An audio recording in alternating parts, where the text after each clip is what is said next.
Hi, thanks for tuning in to High on Horror. I'm Drew. And I'm John. This episode and every future episode is dedicated to the horror hounds and smokers out there who want to expand their knowledge of the genre and have a good time.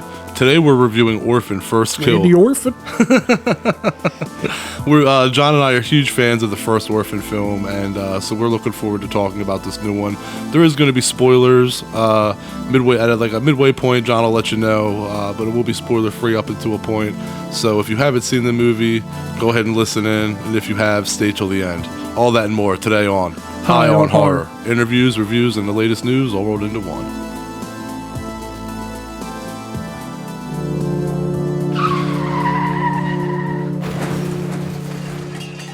Alright, so for starters, the Killer Clowns from Outer Space game.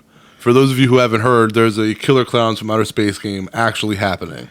It seems to be in the vein of all the other horror games where it's team-based, which a lot of people have complained about that.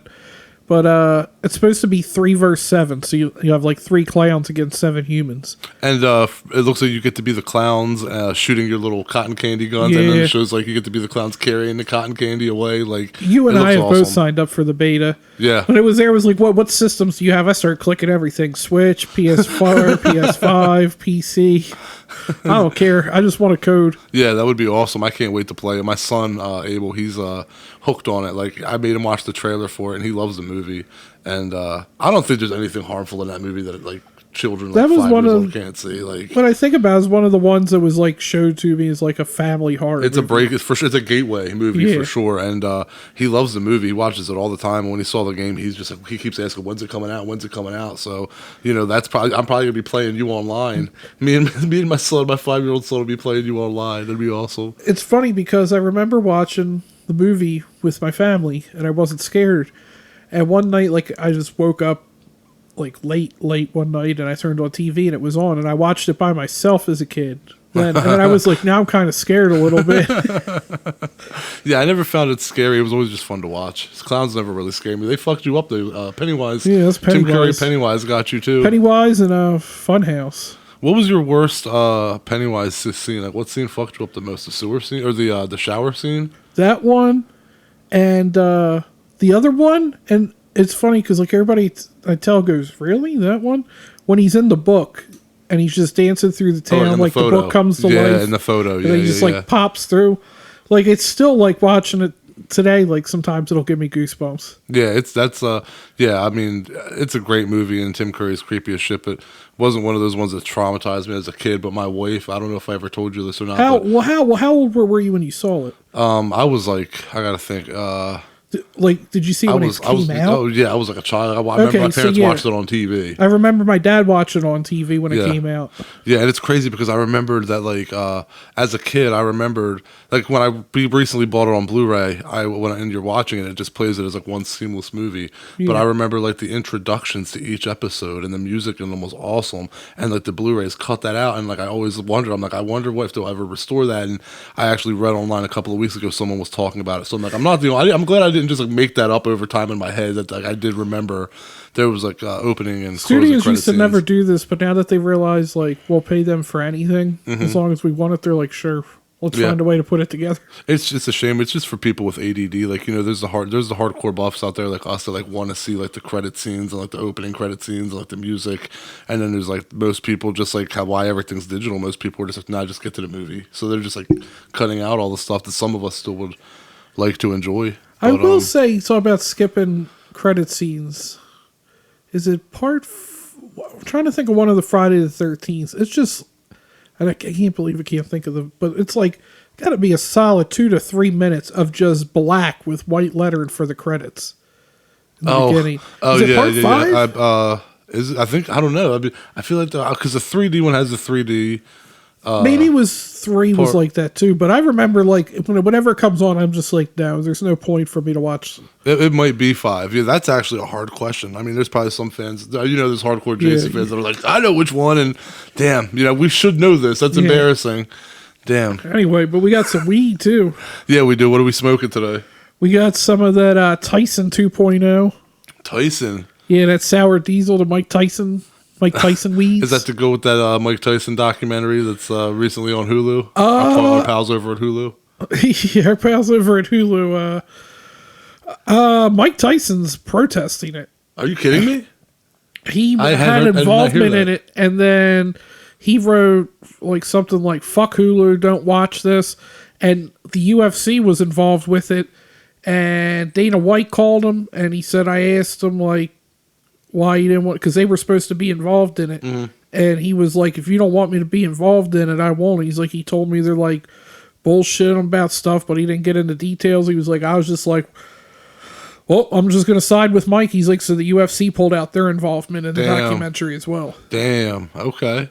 So I guess it's like a negative. I haven't seen it, so that's crazy to hear. I haven't either. It's like looks like one of those episodic ones, maybe. So to answer my question, our weed is not to coincide with the release of the Tyson documentary. No, it's but it is 24.16%.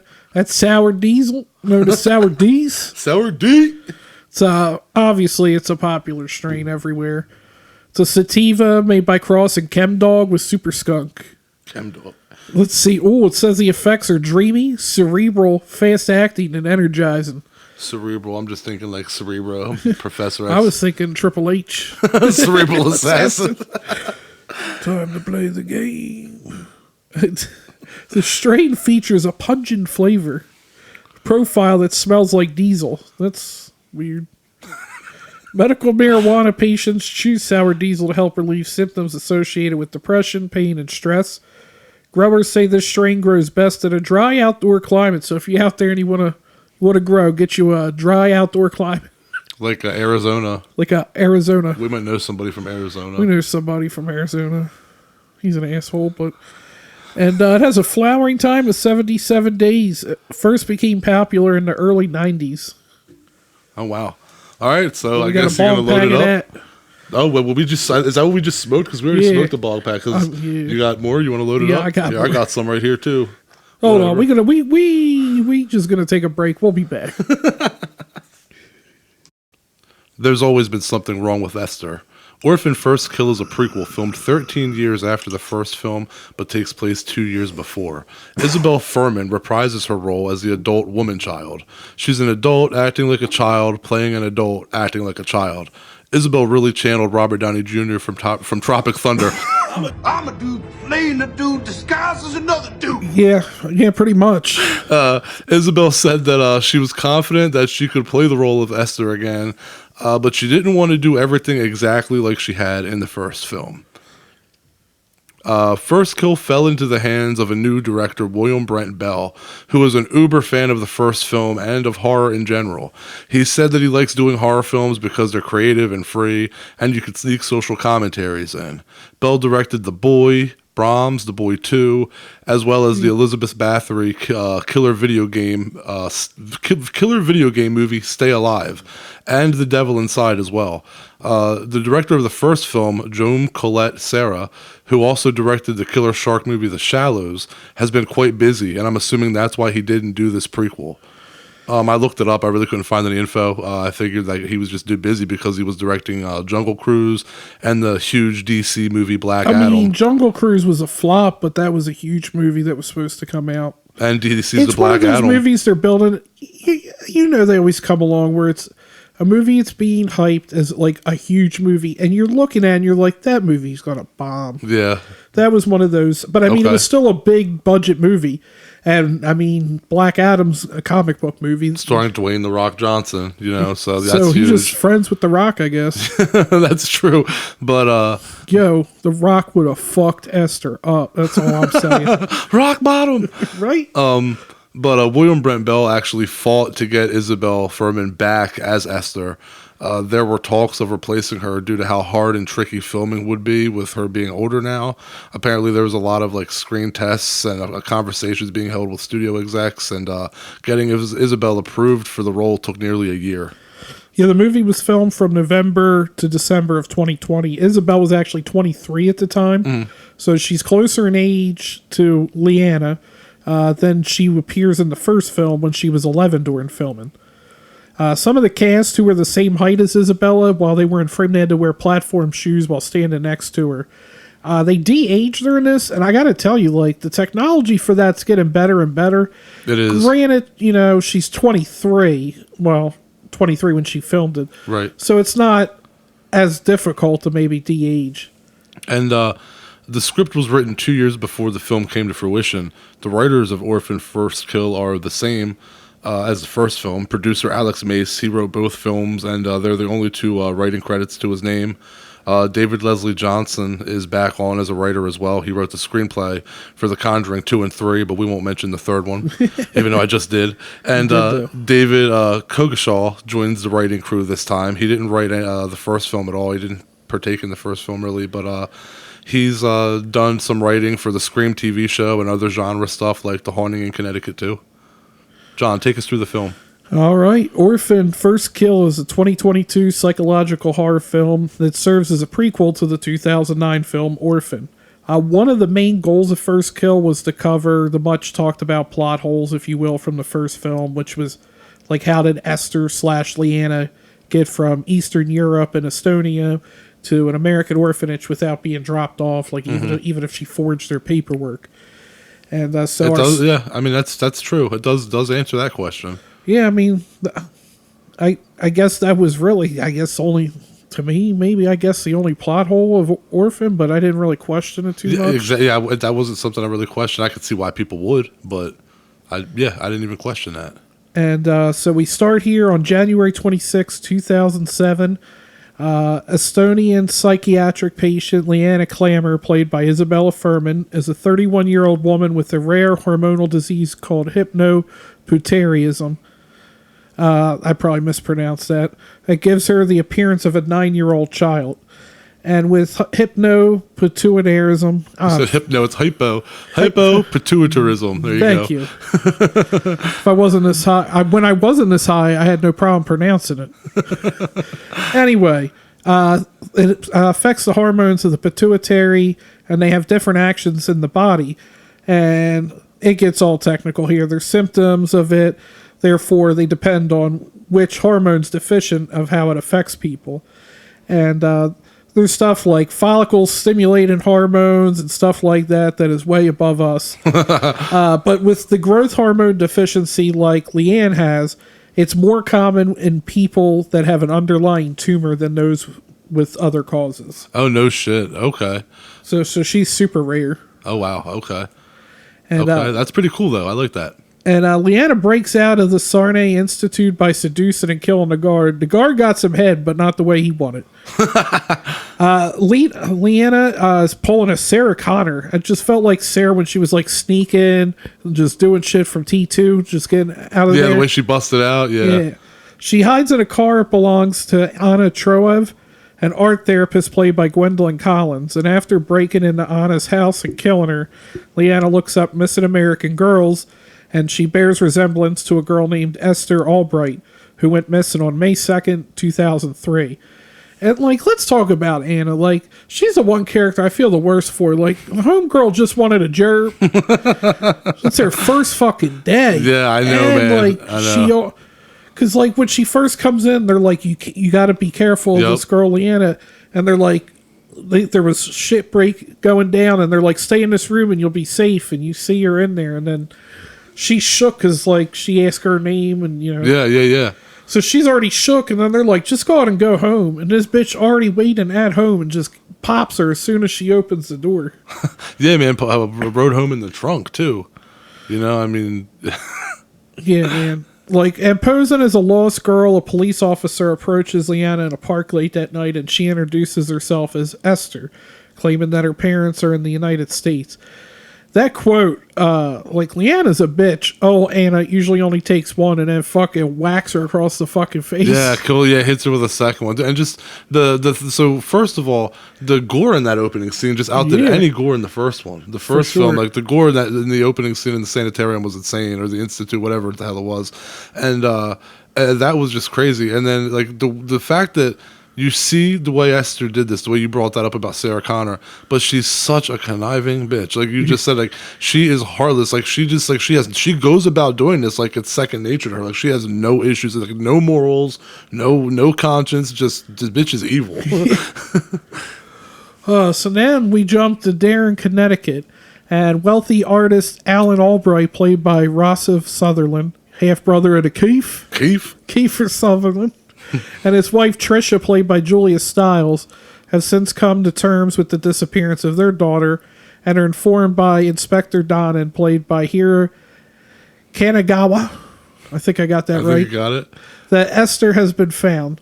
Tricia travels to the American Embassy in Moscow, and she's reunited with Esther. Tricia brings Esther home and immediately starts to have doubts when she notices that Esther's forgotten about the death of her grandmother, or that all of a sudden she has painting skills and they're like really good, and like really good. Like, and they're like talking about like she was missing for what, about 4 years? Yeah, right. And like all of a sudden she's like an amazing like pianist and fucking artist and shit. And she likes wearing like little necklaces around her neck and around her wrists that she don't want people touching. And she's got her little book that she don't want nobody touching. She became real secretive and artistic in those 4 years. Leanna grows fond of Alan after they both start bonding over their painting skills, and tries to separate him from Trish. It's kind of like the movie's kind of going at this point a lot of like, if you've seen the original, you're like, oh, I think I know where this is going. Correct. But Esther's a little creeper. She watches Alan and Trish are about to have sex before a charity gala, and then Esther like rips her dress, distracts him, and ruins what could have been the best scene in the movie. While Tricia and Alan attend the charity gala hosted by Tricia, Esther's half-brother Gunnar, played by Matthew Finland, is throwing a party.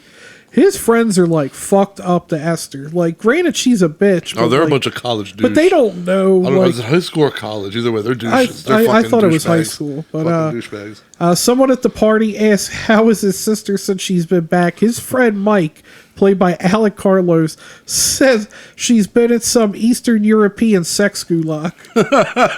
Like, what the fuck? Like, yeah, granted, she's a bitch, but like I said, these people don't know that at this point. Right.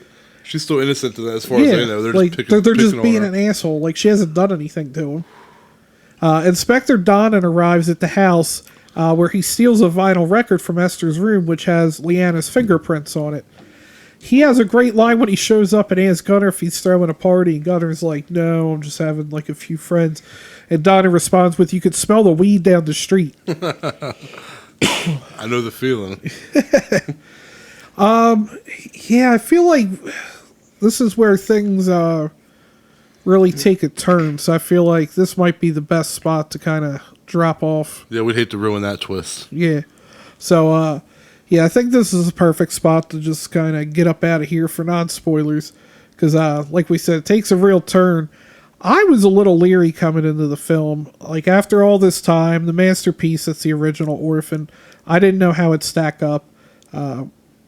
Without, like, giving away too many spoilers, there's a twist I did not see coming in this movie, and I feel like there was a lot of reviews out there that were saying, like, there's a twist, and I was expecting it, still didn't.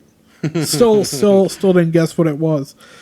It's good. I think I can confidently say for both of us that we didn't see that twist. No, definitely. And Julia Stiles really gives like a standout performance in this film. I really enjoyed her character. I can't really go more into like, you just got to see it to understand her character. There were moments that gave me tense feelings like I had with the original. But I feel like the ending kind of played out how you expect it when you got there. Like, well, when we got to the final scene, that's the only disappointment I had. I was like, well, I know how this is going to end up playing out. That's true. And is it as good as the original? No, I don't know how you could top it. From what they did back then. It's still a solid sequel, though. I'd give it a 7.7. Yeah, we're not that far off. You know, I got to admit that going in, I was worried too. That was one of my main things that I didn't say to you, was that I was worried going into this movie that it was going to suck because it had been so long since the first film, and it didn't really seem all that necessary of a film to make. I thought it could have been done after the first one, and I'm glad that it was as good as it is, though, because this is how you make a fucking prequel. It kept the story fresh, and right when you think you get where the story is going, it bitch slaps you with a killer twist that is almost on par with finding out that Esther is an older woman in the first film. Spoiler alert. Seeing Esther... But we did just kind of say she's 31 already, so... Right. Well, yeah, seeing Esther, being under someone else's control. And am I going to go into... Is that too much of a spoiler if I go any further? Yeah. Yeah, I'll cut it off here. Okay. All right, here's what I'll say. I was taken aback by how clever the movie is, how gory it is, how funny it is, in that dark humor way especially. I don't think that it's a bad movie at all. I honestly loved it. And I give the first 8.5 out of 10, so I'm going to go with an 8 on this one. Yes. Yeah, we're pretty close on this one. And, yeah, I guess time to get on to spoilers. Let's get into the good stuff. Yeah, so... The ooey gooey. If you haven't seen it, or you don't want it ruined, whatever the fuck... For whatever reason you don't want spoilers, get the fuck out. For tasting more, it's encore. For tasting more, it's encore. All right, so get it back here. Inspector Donnan, like we said, he just got the vinyl record. He took it back to his house, but he's unaware that Esther has followed him. Yo, like, somebody tie a bell on this bitch. Like, she's just out here just ninja sneaking to everybody. Ninja sneaking. Bro, she better at sneaking than Michael. Like, she always somewhere. Yeah, she's very elusive. I thought that watching. I'm like, this little girl is very elusive, man. Like, she's she not really a little is. girl. That's how she fools you. She's still little. She's still little. She might not be a girl. She's a little woman. Little woman. Anyway, he takes the record back to his house. Esther's there. He didn't know that. He analyzes the fingerprints, and surprise, it's not a match. Leanna attacks Inspector Donnan before Trisha arrives, having followed Leanne. And she sits there and she goes that her mother's never going to find out. And she's like, she already knows. And then you just see him eat a bullet to the fucking dome. Just domes him. And then it's Julia Stiles. Both of these movies have twists that you're like, oh, I should have probably seen something like that coming, but I didn't. Mm-hmm. But, yeah, so Trisha reveals that she knows Leanna is not Esther because 4 years ago, during an altercation, Trisha's son, Gunnar, accidentally killed her, which Trisha covered up without Alan's knowledge. Right, she said that he was just too rough on her. So basically, her daughter's been dead the entire time, and her and the son have been lying to the dad. Like, the dad's the only one that didn't know. The dad legit thought the daughter was missing. I mean, it's wrestling, I don't know, pedigrees. Tombstone pile drivers. He's I don't know. a little too rough, and the girl's supposed to be 9, so it isn't like it's like an infant or something. Yeah, right. But the thing is, the whole movie, the brother, what's the brother's name? Gunnar. Gunnar, there we go. Gunnar Nelson. He is suspicious of her the whole movie. Even when they meet her at the airport, you can see it. And that's where the movie kind of hits you, is because you're kind of like, he can tell because he's a sibling, he knows that that's not his sister. And that's going in the whole time. I'm going, he knows it's not her. He knows it's not her. And then you realize, of course, yeah, he does know it's not her because his real sister's fucking dead. So the whole time, him and his mom are playing house, trying to fucking let the dad think, oh, we found your daughter, and it's like and he's been in a twist, depression man. for years, and like Esther comes back, and now he's like doing good again. So that's kind of yeah. They also dispose of Donnan's body in a cellar hatch. Esther was fucked up, or Leanna was fucked up. She's like, oh, is this where Esther is? Yeah, that's where Esther was married. And they frame his disappearance as a vacation trip by forging an email to the police station. This one I thought was a little weird. They literally just go to his computer and type, I'm going on vacation effective immediately. Like, that's one thing that kind of bothered me. Like, I could see that. How many workplaces have you worked at that you can just send them an email like the night of? Because, like, it was dark. No permission needed from a boss. Yeah, no supervision. It was dark when he got back to his house, so nobody's in the office approving this. Just says, I'm going on vacation effective immediately, and then you disappear. That's not going to raise any flags. Yeah, seriously. I imagine they probably would have sent somebody, like, the next day or two, like, if blowing him up. We don't get far along to see if that would have If he didn't answer his phone, I would have thought they would have pursued him, but maybe they do. Maybe we just, I don't know. Yeah. Anyway. Don't want to be too suspicious if new Esther were to disappear. Trisha agrees to continue Leanna's act for Alan's sake, and Leanna and Trisha remain on guard with each other. It's just kind of funny because they're both just really standoffish of each other. They're both waiting for each other to make a move. Yeah. Trisha eventually attempts to poison Leanna during dinner, but Leanna refuses the food and excuses herself. And she feeds the food to the rat that's been like living in her like vent, I guess. Yeah, in her room. And later finds him dead after ingesting the poisoned meal. She retaliates by making a rat smoothie with the rat's carcass for Trisha. That got me, man. That got me. I was like, she drugged it. It's just drugs. It's just that's drugs. That same thing. She goes to dump the shit in the sink, and it's the dead rat in the green fucking. That's why I would never drink the. It looks like somebody. It looks like those green shakes just look like diarrhea to me. It was funny because I was putting myself in Trisha's shoes, and I was like the whole time, no, fuck it, I'm not drinking this. Fuck you. I don't care. Yep, same. I would have dropped the cup. I'll just let my husband think I'm being a dick to my kid. Fuck you. Yeah, right. It's worth it for a second and just say later, honey, I didn't want to drink it. I wasn't in the mood. You know, it's oh, terrible, dude, the rat man. got me because I thought the same thing. And even when she's sipping, I'm like, I wonder how much before it would like affect her and knock her out. And then you just see the rat. I was like, oh, that's so terrible. Oh man, that was pretty rough. So Alan reveals he's going to the city and he's going to meet about a potential art gallery. At the train station, Leanna attempts to kill Trisha and Gunnar by pushing them in front of a train. She was like full on running, was about to just take that umbrella and just smack both of them. Cross both of them, push them both over. But a random stranger appears out of nowhere and interrupts her. He even yells at her, too. He's like, what is wrong with you? With Alan away, Leanna tries fleeing by stealing Trisha's car, but she's found by the cops. She gets brought back home. Yeah, knowing the leverage they have on each other, Trisha still fucking called the cops on her for stealing the car. That cracked me up. Fuck that, I'd be mad, too. Yeah, for real. Me, too. But then, I mean, she plays it off and just goes, oh, man, she's been a wreck, like, since she's been back. But and Esther knows that she can't say shit because if she does, then Trisha will talk, and then it's going to be they both going to jail. That night, Leanna's brought back to the Albright house, and Trisha. This is where the movie gets really good.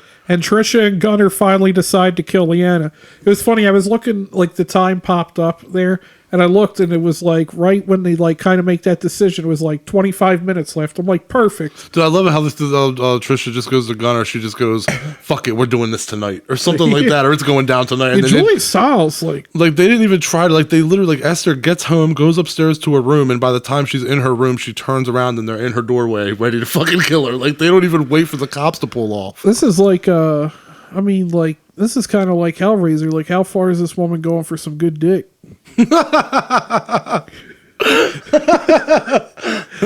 Maybe not. Well, that's super D. Yeah, I mean, well, you could argue what she did is worse, but yeah. Distracted by a phone call from Alan, who's returning home, Trisha and Gunnar search for her when they disappear. And you fucking knew this was coming earlier when you saw the fucking crossbow. You knew it was popping. Oh yeah, back when she disappeared. Because it was random shit. You're like, okay, I know this is popping up later. So Leanna shoots Gunnar with the crossbow and then repeatedly stabs him with his fencing sword. She pretty fucking strong for like a fucking tiny ass 31-year-old woman. Yeah, you're not lying. And Trisha and Leanna fight in the kitchen and inadvertently... They fucking brawl, man. I just kept hearing Joey Styles, cat fight. They set the house on fire in the process, inadvertently, and then they flee to the roof as Alan returns home. Well, that's cool because the fire leads to the first film because they said that like her last previous home burnt down or whatever.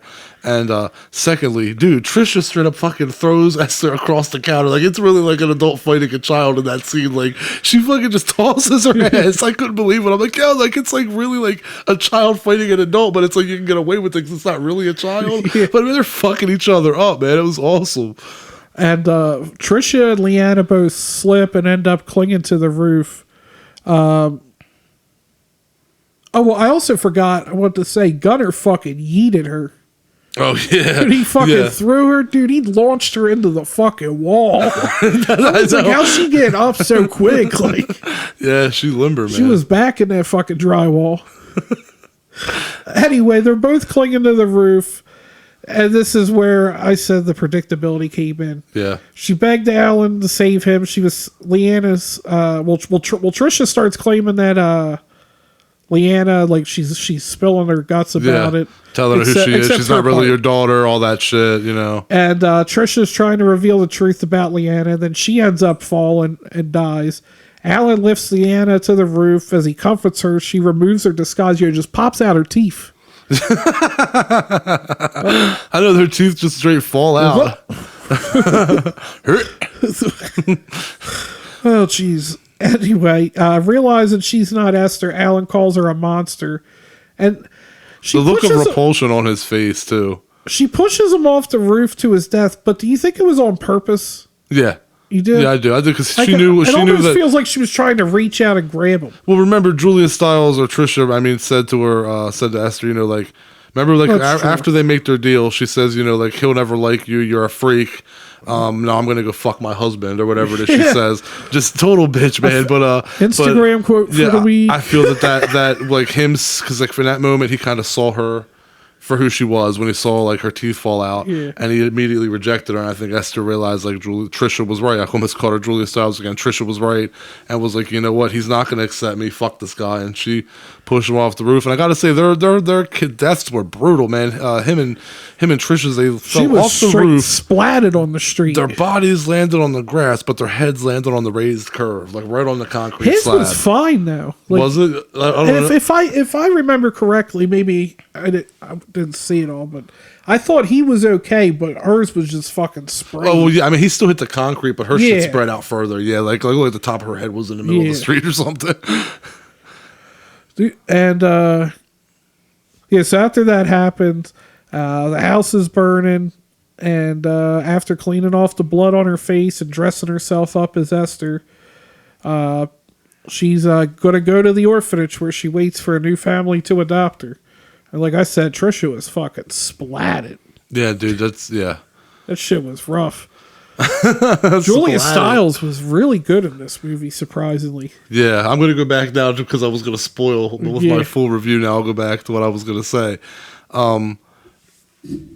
Like I said, this is how you fucking make a prequel. It kept the story fresh, and right when you think it's going, right when you think you know where it's going, it bitch slaps you with a killer twist, and it's just seeing Esther being under someone else's control and almost victimized was a fun take.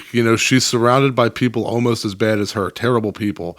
Watching her being so miserable and Julia Stiles being such a bitch to her and controlling her, and there's nothing she can do about it. It was fucking hilarious, man. I was laughing so much it was dark humor. Like, there was something very funny about it. And Trisha definitely got off on the power she had over She Esther. starts dressing her and shit, like literally treating her like her child, and there's nothing she can do about it. She has to wear these outfits, and we definitely see when she was like, so people are coming over because they want to see you since you're back. You like the color pink, right? Yep. Pink is your favorite color. And then like she's laying out all these dresses. What's your favorite color? And we definitely see a side of Julia Stiles that we have not seen before. And it's because she's not a blonde in this movie. That's why. Well, she said she got had a blast. sassy after dyed her hair. Well, she said she had a blast playing the part. I can imagine. I imagine. This movie's dark, but it's also got a wittiness to it that makes it funny, and it's hard to not look. It's hard to look away because nothing good is going to come from this scenario for anyone. Yeah, we know what the end game is. And I was taken aback by how clever the movie is, like I said, and man, I thought this was a solid fucking follow up. Yeah, I think that'll about sum up what we got to say on this bitch. All right.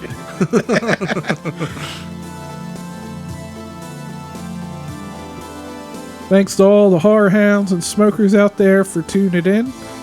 And if you haven't seen the new Randy Orphan, you definitely need to check that out. You can so ridiculous. You can figure out where it's located. So obviously it's not Shudder. We would have told you. Anyway, tune in next week, and we'll be speaking with G.O. Parsons. And correct me if I'm wrong, but I think this might be the first person we've had that's a writer. Yeah, well, I mean, we've had people that have written stuff, but just strictly a writer. Yeah, I think so. He was the writer of 2021, the horror action film starring the Cage, Nick Cage, Nicolas Willy's Cage. Wonderland. And I'd seen it. I loved it. I got Drew to watch it. He's a little apprehensive, so we'll see what he thinks about it next week. But Yeah, I'll save what I Yeah. thought of. I've already watched it. I'll save my thoughts for next week. yeah, Willy is Wonderland. Willy is a one. Anyway, we need to get out of here. Wait, real quick before we wrap it up. I did want to say I almost forgot. Should always wrap it up. Isabel Furman said that just today. I saw. Totally forgot about this. That the third Orphan is already in the works. The script is being written, and if it works, they'll do a third one. So we'll see. They're already working on it, but We'll yeah, see. we'll end on that note. Yes. Yeah, so follow us online, High on Horror 420, Twitter, Facebook, Instagram, TikTok. Check out our website, highonhorror.com. Sign up for our newsletter, get our guest announcements and latest episodes sent directly to your inbox. You can always send us an email because we'll be doing some PPA next week Buff ass. at highonhorror420 at gmail.com. And that'll about wrap her up. Catch you later. Thanks for listening, everybody.